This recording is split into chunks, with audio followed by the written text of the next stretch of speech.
Shalom, everybody, and welcome to my intro to meditation class. And so I'm glad you all can be here. I want to say to everybody that I am not presenting anything here as the true way or the one way or the only way to approach meditation. This is sort of my way. And for me, a lot of that has to do with, approaching and listening and being aware and not listening not just as an auditory thing, something you can actually hear, but as an approach to the world, to being aware of the world around you, as Shema, as listen. And to set a mood here, I thought I would do a brief chant that I'm familiar with, that I use from time to time just to set the mood. So relax yourself and try to let go of the tension that's in your body. Maybe lift up your shoulders, feel the tension that might be in your shoulders or in your body, let it flow away. I'll say this chant. Ruach Elohim Chayim Chayim Ruach Elohim Chayim Chayim Ruach Elohim Chayim Chayim Ruach Elohim Chayim Chayim Ruach Elohim Chayim.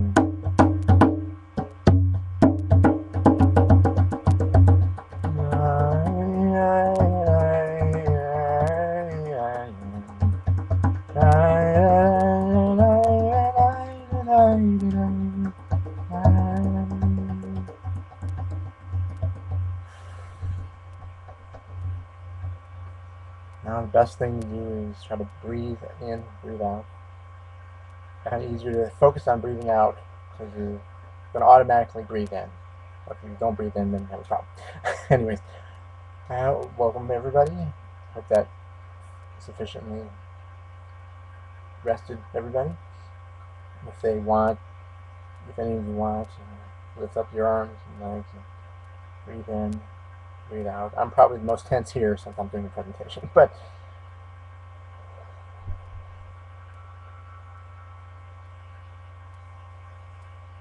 and the first question I have, of you, if you want to address this in the chat, feel free. For you, what does meditation mean to you when you think of it? Is it something you have to do? Is it about focusing? Is it about, just generally, particularly for the people in the chat, if you could tell me briefly what you think meditation is, I'll try to bring it up and discuss it. We can try to address if you have any issues about meditation you'd like me to address during the class, and feel free if you have any in the chat. If you're new to meditation, let me know that if you can. I'm just curious what the background is, what your background is. For me, I'm doing this class has a lot to do with sharing and trying to learn from you and learn from the other people, anyone who does participate in this class, and try to learn what sort of misgivings you might have had in the past trying to do meditation. If you've done meditation before, what problems have you had? Anything like that. Trying to think. For me, when I first started meditation, what the biggest problem was quieting my mind and having my mind shut up because we are so used to, in the Western culture, of having this voice that's constantly in our head, constantly looking at everything, constantly evaluating everything. And for me, meditation is preparation and relaxing and being able to get in the moment. Whether you're doing in the more traditional Jewish practice of meditation is something you do before you pray, something you do before doing tefillah, or whatever the context is for you. And once you learn this, I think becoming more aware and specifically listening to the Shema, or the notion of the Shema, listening and being aware of what's around you. And Felix mentions channeling. What exactly, Felix? Channeling angels. just curious here. Well, because for me, a lot of it is being aware of the world around you, of being aware of the creation at the moment, and trying to listen to what's around you. And what the major parts of the technique of for me, Jewish meditation is finding something you can focus on and being in that moment, and being truly aware of what it is you're experiencing, whatever that experience is, whether it's negative or positive. All of that could be said to be God, if that's how you approach it all, and opening through the experience of that moment, and and listening. For me, listening is very related to the notion of the word Kabbalah, which is receiving and being open to God, if you want to approach it that way, or whatever it is you're trying to approach in the moment. And for the purposes of this class, I'm probably going to focus mostly in this, focusing on verbal meditation, because that's the most traditional. And there are some more visual. There's candle meditation, and you can approach the different soul parts, and by learning to avoid and disconnecting from the noise around you that Felix mentions. I think that's one of the reasons that I meditate, is to try to become aware of what's going on now and what's important, what you're connected to. It could be called God and other things. And very, very important to me is that I relate a lot to the Martin Buber perspective of the I thou. I think meditation allows you to become aware of more of that relationship, and being able to listen and not always judging and not always trying to act. Not that there's anything wrong with those things, but there are times when the mind needs to be quieted. And one of the words for meditation that I mentioned in the outline is Gerushin, which I get from a book by Rami Shapiro called Minyan. And that's some of the techniques I'll be teaching are from that book. And that has a lot to do for me with finding a Jewish technique, trying to connect and trying to focus. And in that tradition, the most common use is using names of God, and there's various names of God if you're familiar, Hashem and Yah, and other, and various other names of God you could have. I would encourage you to use a name of God that speaks to you somehow. It doesn't have to be. It can speak, from your ancestry, something, a chant. And the chant I use, Ruach, Elohim, Chaim. Ruach is a spirit wind. Usually Ruach is associated with emotions in some of the Kabbalistic traditions. Elohim means source of powers. That's one interpretation of that word. And Chaim is just life. It's one of the words. It's a multiplicity. Chaim, there's Chai means life. Chaim means sort of lives in sort of interrelated word. And it's just the idea of the words, I think, need to appeal to you, need to speak to whatever you do.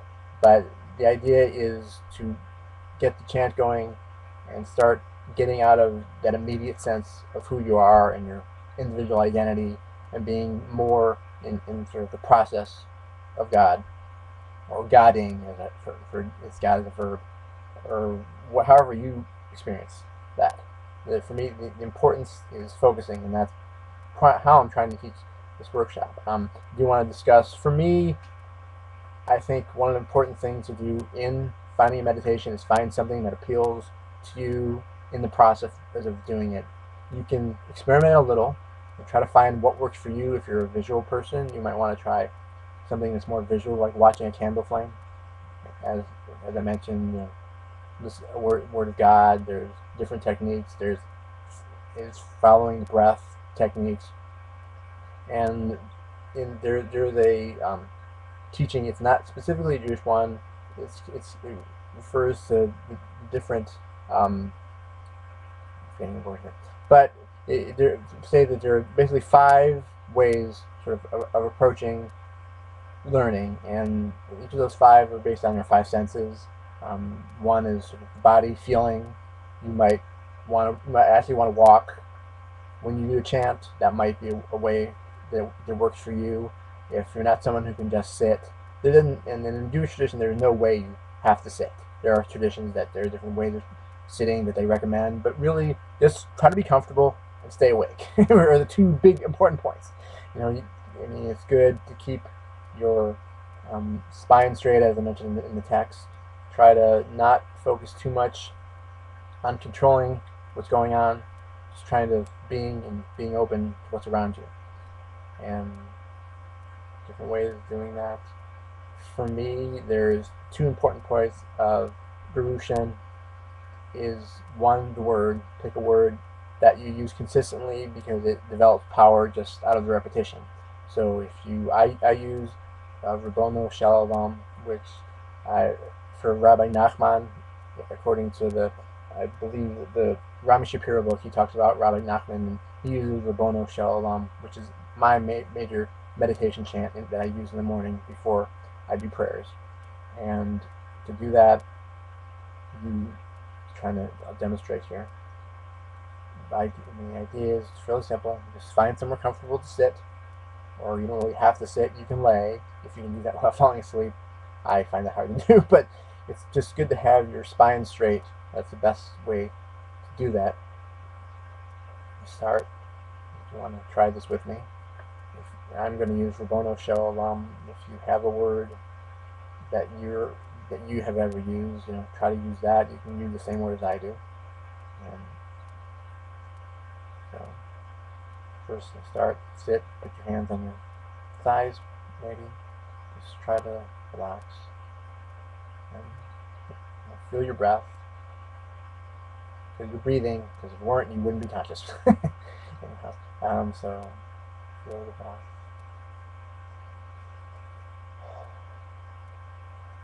Try to let go of the tensions in your body.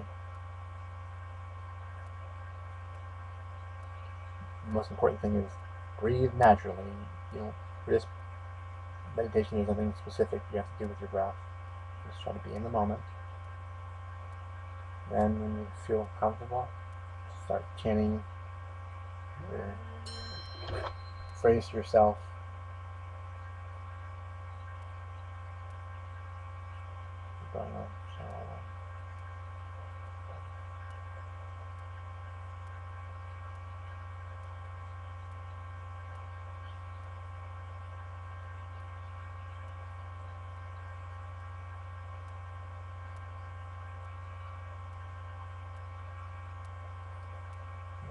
Feel free to listen to things around you. If there's birds, don't worry about it, but try not to focus on that too much. Try to focus on your own self in the moment.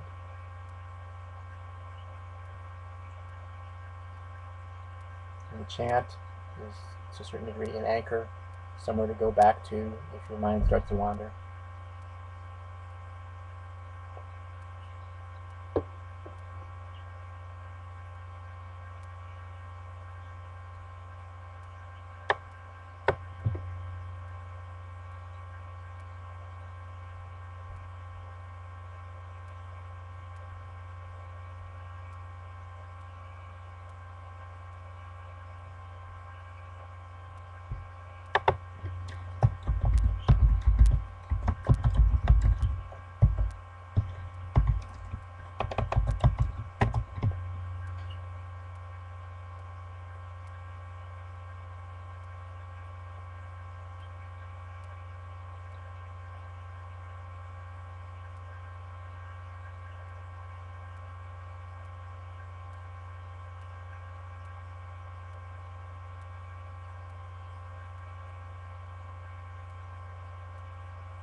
A few recommendations. If something appears in your mind, don't fight it, just observe it. Use your chant, use your Garushan. Focus on that. If something appears in your mind that you find either annoying or disturbing,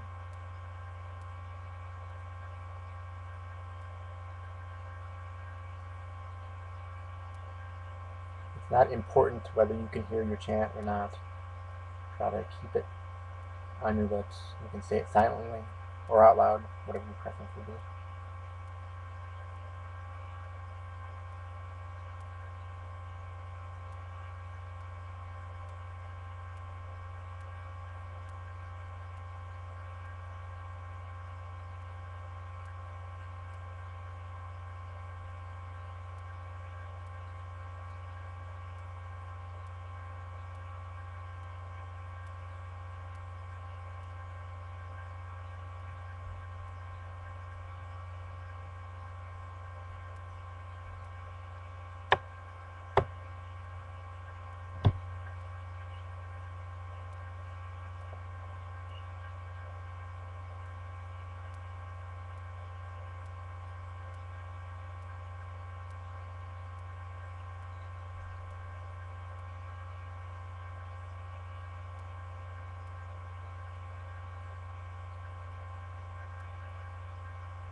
Now, if you wish,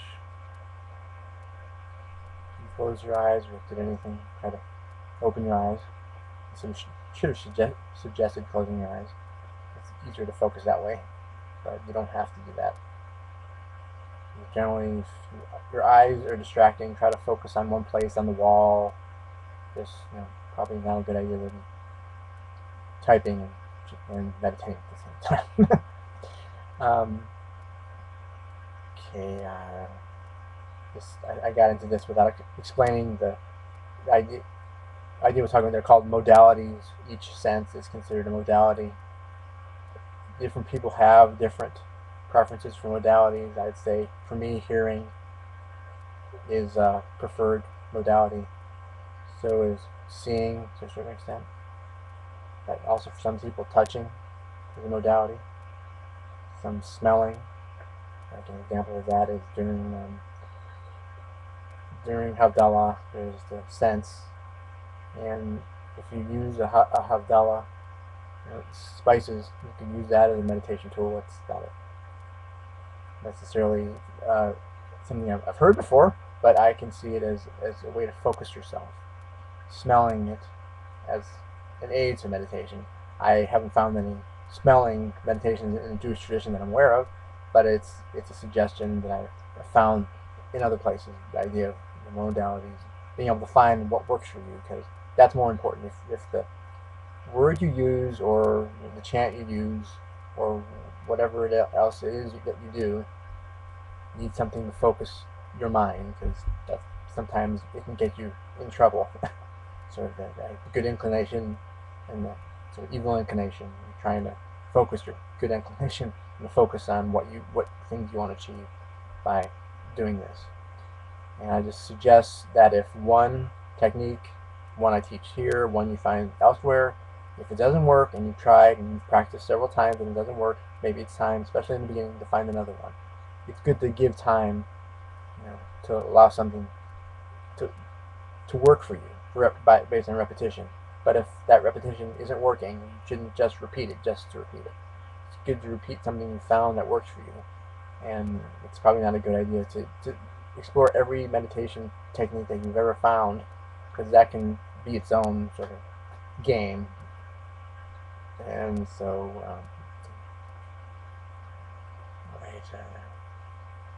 another, if you just, well, I'm curious if anyone, what sort of experiences I had. I only gave you about like 4 or 5 minutes there to meditate, but if you've never meditated before, just curious how that makes you feel.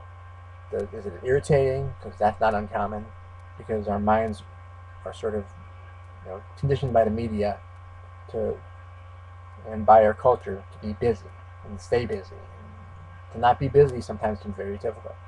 And so that's something I had to learn a lot. I am somebody whose mind goes a mile a minute normally when I'm not meditating, and when I am meditating, it's relaxing and it puts you in a comfortable place when you can find a way to shut your mind off, shut that inner voice off, and that inner voice can, another inner voice, to open up, and that would be the voice of God.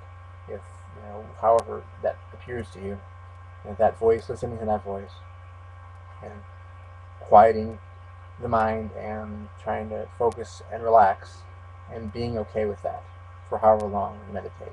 I mean, I try to meditate 30 minutes a day, at least 30 minutes in the morning, 15-20 minutes before I go to bed, because shutting it off before bed is probably a good idea, because shutting your mind off is something good. You don't want to do that all the time, obviously. There are times when you want to be sharp, but there are other times when you need to relax and you need to try to be in the moment and not try to control everything. That was important for me. I don't know if that was important for everybody, but I'm trying to think. Yeah, there's a couple recommendations I do want to make. Here's the 2 books that I mentioned. There's this book. This is probably the best. His Guru Shem and meditation techniques are very helpful if you're looking for that sort of thing. And there are 8 other techniques that he talks about in here that are all related to the Jewish tradition, but it's based on Jewish spirituality. It's not to change what you're already doing, but to add to what you do. So this book's good, and the Aryeh Kaplan Jewish meditation book is probably something you've all related to or encountered at some point. This is more, encyclopedia is too big a word. It's a collection of techniques. I think you need to be careful with this book, because you need to read the chapters, and if it appeals to you, try to do the technique. Don't try to do all the techniques, because you will confuse yourself and get yourself crazy. I did that for a little bit. And this wasn't the book that I first read, but I have it, and it's a good resource for finding about what Jewish techniques there are, and what options you have. There's lots of different options. One teaching that I've learned that helps, it's not a Guru Shan kind of shutting off your mind for a moment, quiet kind of thing. It's more of a chant, and it's called intoning in a general sense. But the word Shema has 3 letters, if you're aware of the Hebrew, and I wish I would have a way to put those on the screen, but I couldn't get the font. Anyways, the important point is that Shema has 3 letters and 3 sounds. They're called the mother letters because they have their basic sounds that have feelings and sensations when you make the sound. I'm demonstrate here a little bit.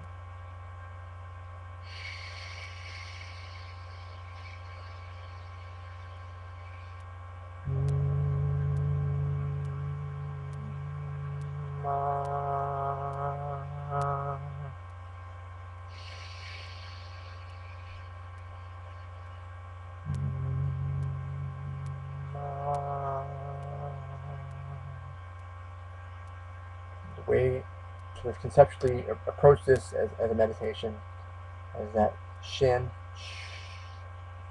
beginning of it, is considered fire in a sort of a metaphoric way, and it's Fire more in the way the sound is sort of chaotic. The way fire is, it's very active, and you can feel that when you make the sound.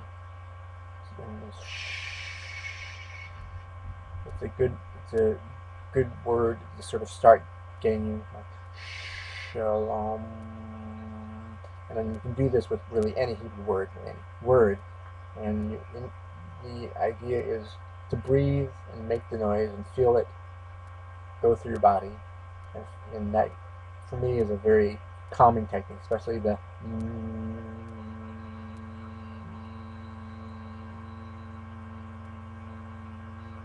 sound. I don't know if that affects you or one way or the other, but you might want to experiment a little with these. Especially, and then there's there's the properly in Hebrew that's ayin, but in a Kabbalistic sense they equate that with aleph, which is also considered the breath. So one way to approach this is and fire and water, sort of opposites, and running through them is the breath, and out for me, an out breath. And in the Sefer Yetzirah, which is a Kabbalistic text, it talks a little bit about this. Primarily, the whole book isn't something I'm really that aware of, but I am aware of this teaching of this image, or that you can meditate on. You can sort of imagine it's a fire, water, air. It has a certain calming and focusing sensation, for me at least. And so I sometimes will do that as intoning, and you can also do that if you do the traditional Shema. Shema Yisrael Adonai Eloheinu Adonai Echad. And if you do that, and if that's one of the practices, what I'm suggesting you do with this is intone 3 letters and approach them sort of as metaphors. But again, it's a way of focusing and clearing the mind for whatever purpose you're doing. Primarily in the Jewish tradition, it is considered a meditation before prayer for the work you're about to do, the tefillah. And that's one way to do it. I also don't think there's anything wrong with using it as a way to calm yourself before you're going to do something important, before an interview, before you go to work. I have some level of anxiety personally sometimes before things like that, and meditating is a good way for me to calm down. Now, it's not necessarily going to end it all the time. It's something you build over time, and I'm not suggesting that suddenly after even a year of meditation that you're suddenly going to be able to avoid all anxiety and you're just going to be happy and great. And that is an ideal, and I think there are probably people out there who can do that, but it takes lots of practice. Practice makes perfect. It's an approach. For me, it's clearing.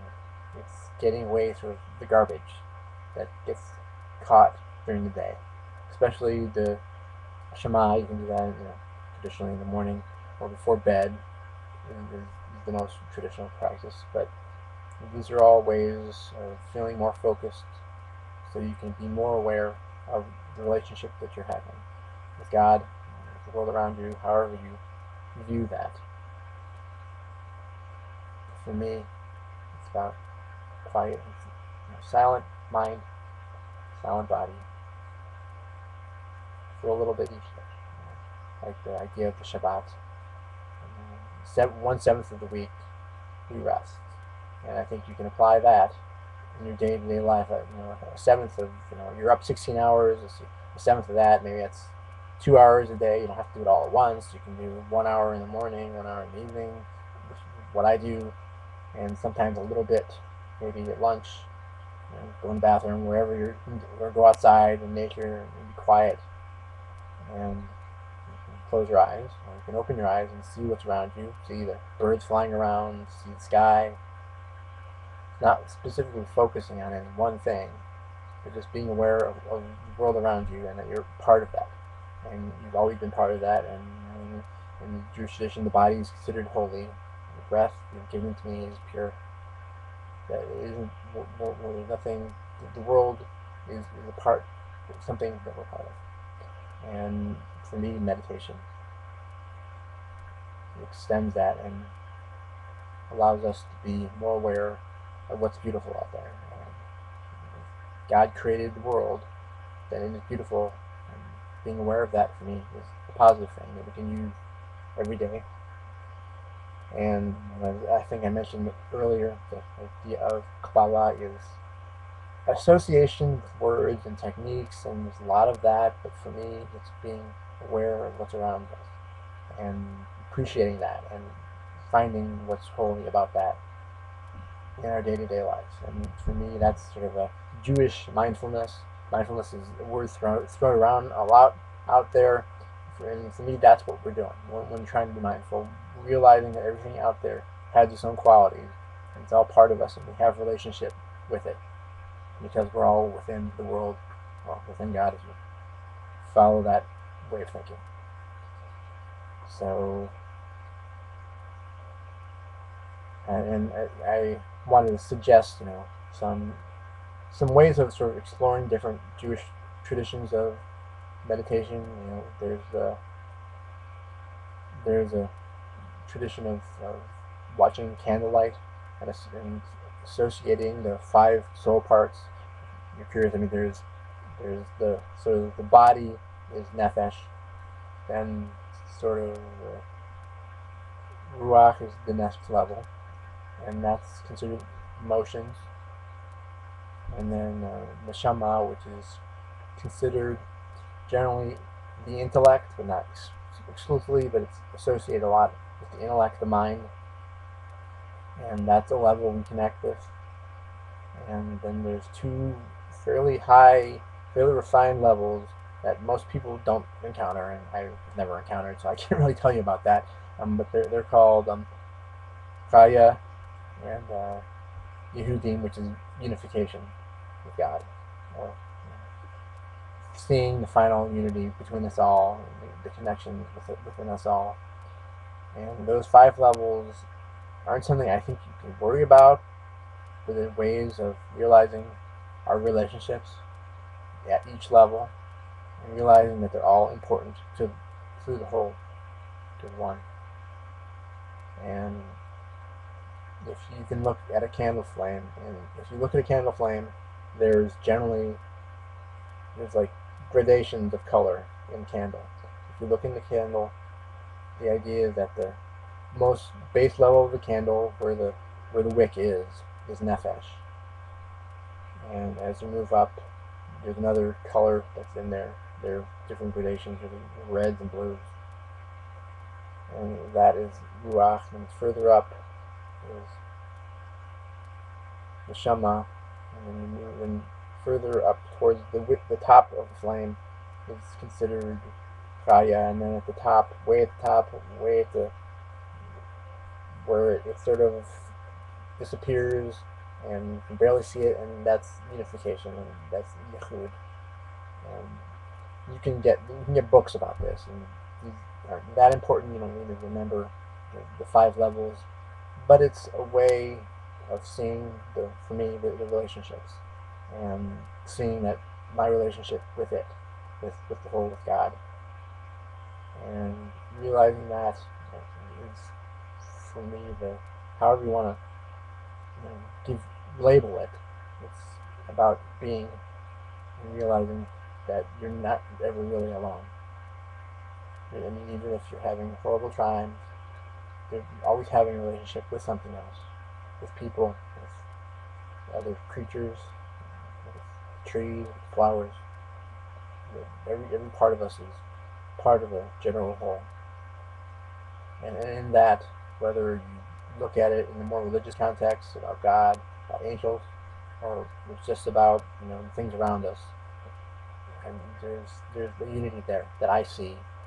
However I necessarily label it isn't as important for me as the experience and realizing who you are, what you are, isn't just your name, where you live, how much money you make.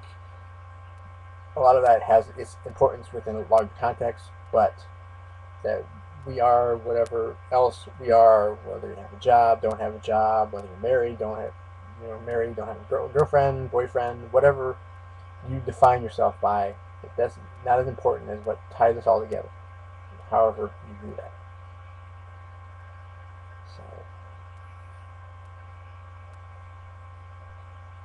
at this point, I wanted to, if anyone had any questions about anything I talked about, and would like to try to be a guide. I don't think of myself as a teacher. This is one of, I think, the third time I've done this, and I like to hear from other people. I know this isn't obviously easy to do this since there's only a couple people in chat, but any input you have, any comments you have, any clarifications, or any questions you have about Jewish meditation that I can answer, and if I can't, I will tell you I don't know. And I'll try not to do that too often, or try to give you a reference to get where I think you could get it. But any questions, or at this point, I'm willing to field. So,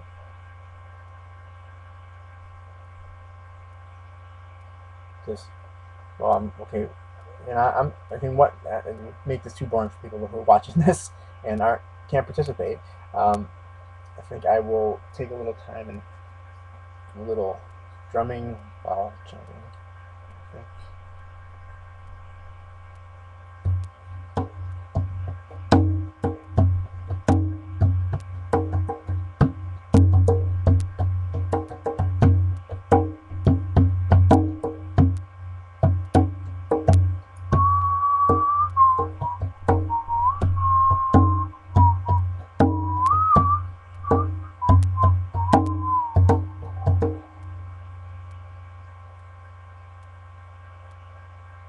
Okay, someone asked, do I recommend any music suggestions? I'll admit I don't.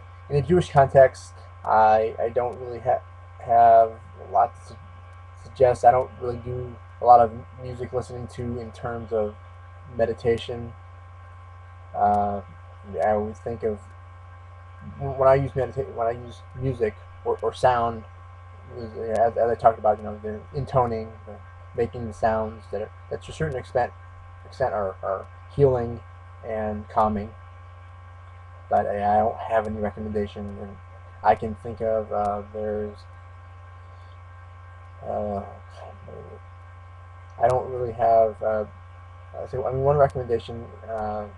Rabbi Gershon Winkler has a couple CDs that there's some music on it. Some of it's just prayers, some of it's chanting, and I think some of that's fairly good. I think I didn't prepare for this. Obviously, right now I don't know. There's I'm trying to think. Okay, well sorry I couldn't be more helpful. Generally, some of the more traditional, if you can get recordings of prayers, I find that can be helpful, even though, my views of any particular prayer I'm not going to go into, but the sound of the music for me is very evocative and very important, and I think that could be helpful in meditation, and as part of meditation. If you, like, for example, I don't know if you've ever done a ningun, which is sort of what I was doing earlier. It's sort of, I didn't do a lot of it. It's wordless melody. Usually it's like nine nine nine nine nine lie lie lie lie. I'm sure you've heard that before. And it's, trying to demonstrate it a little bit. I didn't really answer the question. I'm sorry. I didn't really have a lot of suggestions. So I'm sorry.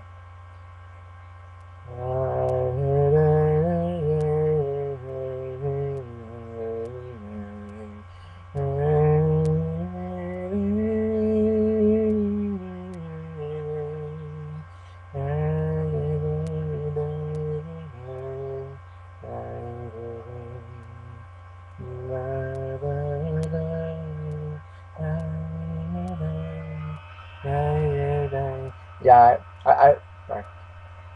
Someone mentioned the music that Katsira uses for her Rosh Chodesh services online, and the Talia, I think it's Talia. Okay.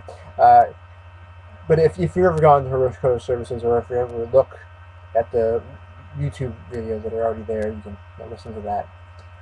Troy mentioned that there's some Kabbalist music videos on YouTube that are helpful. That I would agree with that. And but I mean, there aren't a lot of the people who do that. The uh,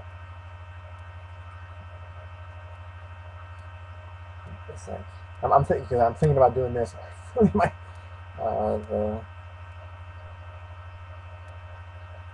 the Church Rabbi does some good does some good music. Yeah, Holy Taya Shire is the person they're referring to. She has a couple good CDs. I think Shebrew I think is one of them. I remember that. And Kirtan Rabbi, yeah, that's Rabbi Andrew.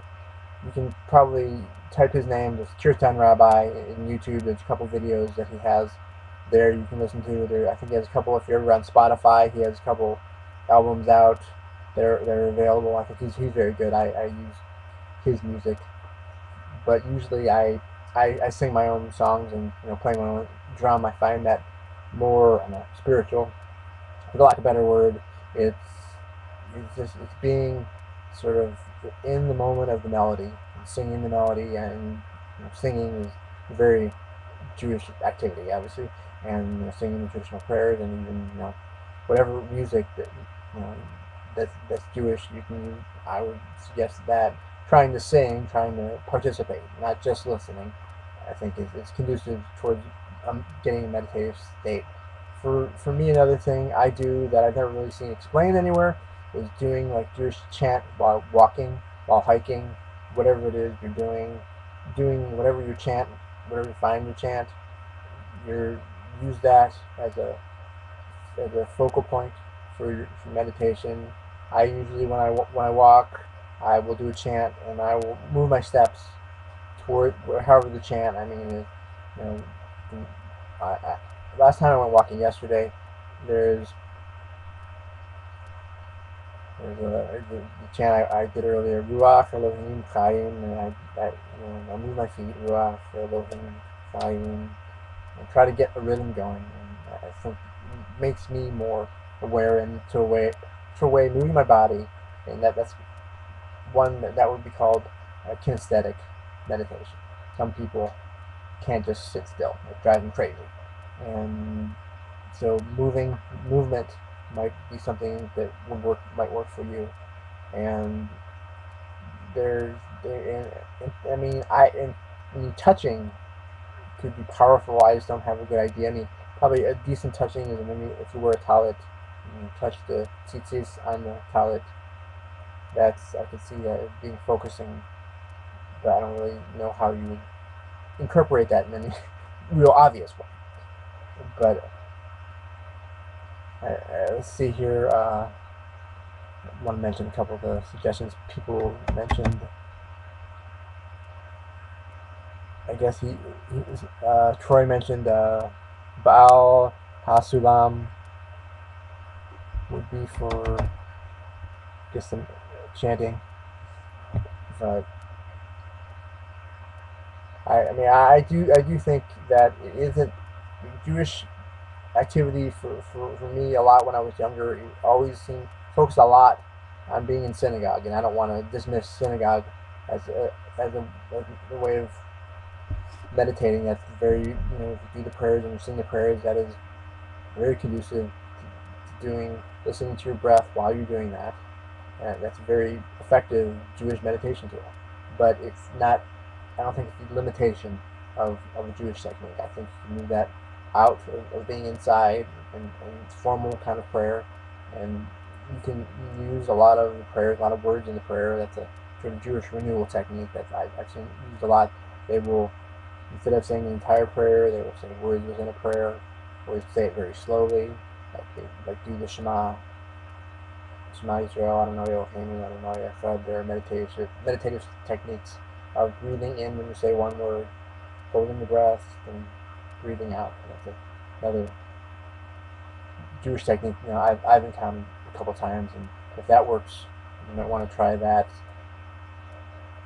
It's just the only thing I don't. if you focus too much on the breath, especially early on, you can distract yourself too easily. I think it's something that's useful, and other techniques like that. And I'm almost would like to do another meditative class on trying to find other ways beyond the visual and the sound, because I think Jewish meditation seems focus primarily on sound. There's the Shaviti, that it's like I think this is one, the book, this is considered, I think it's a Shaviti, it's art, but you can use that to focus when you're praying. And it's usually, they're usually put on the eastern wall when they have them, and that's a sort of a visual way of focusing, and if you're saying the prayers. And I think meditation can be as simple or as complicated as you want. It's probably not a good idea. If it's too complicated, the good idea is to focus your senses, your mind, and focus on the task and sort of clearing out all the garbage to a certain extent. And when I'm having, like, if something happens, have an accident, or having an argument with your wife or your husband, probably a good time to start saying to yourself silently, say your Grushan, Rabbano Shalom, Rabbano Shalom, whatever it is, Rabbano Shalom. And that calms you, and you can focus on what's important, not what's irritating you about what's going on, or why they're talking to you in a certain way, or why are they doing that again, or why are they doing this again. It's a way of focusing and being in the moment. For me, that's the important place to be, sort of the non-verbal place, the sort of hidden place, that is a level for me of unity, of just being in the moment and not thinking too much. I don't want to give the impression here that I think thinking is a bad thing. I think thinking is a very good thing. However, if it's too focused, you can pull the muscle, so to speak, and it can cause you more stress and more sorrows than really otherwise. Okay, I appreciate the suggestions. Mention all the ones that everyone mentioned.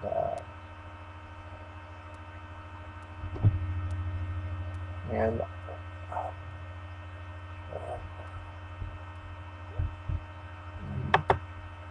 I didn't mean to do that.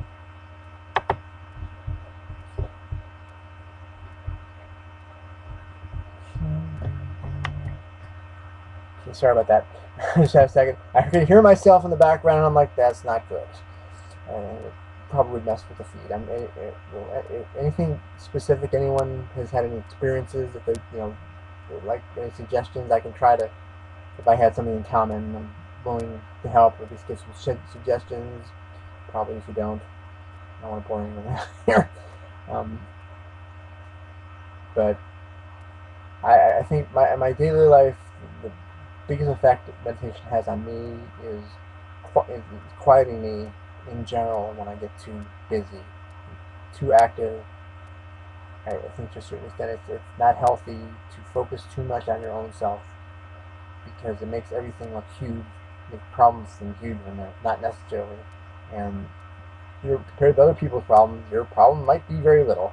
And just getting that perspective in the moment, for me, is a helpful thing, and allows me to listen to my own heart, my own soul, the relationship I have with others.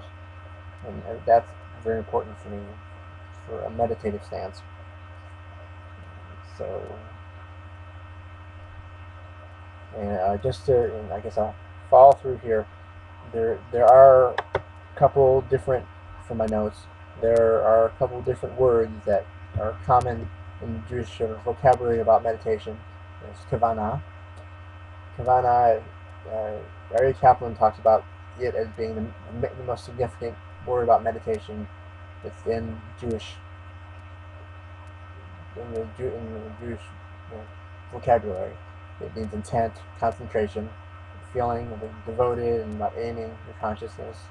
He suggests, sometimes aiming your consciousness at even like small things. I think he mentions about a stone. I don't know if he means that with meditation, but the idea of learning to focus your mind and staying in the focus and letting things sort of go by you and being aware and not just being overly focused on what's stressing you. And I probably said this 5 times. The current moment. All right, and I appreciate everybody attending. I'm probably gonna, go in the chat, but for anyone else, finish up with a sort of different chant. Shalom.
Thank you for joining me, everybody. For anyone watching, anyone in chat, I thank you for this moment. For us to be in dialogue. For me to learn from you. For me to learn from you. We all learn. Amen.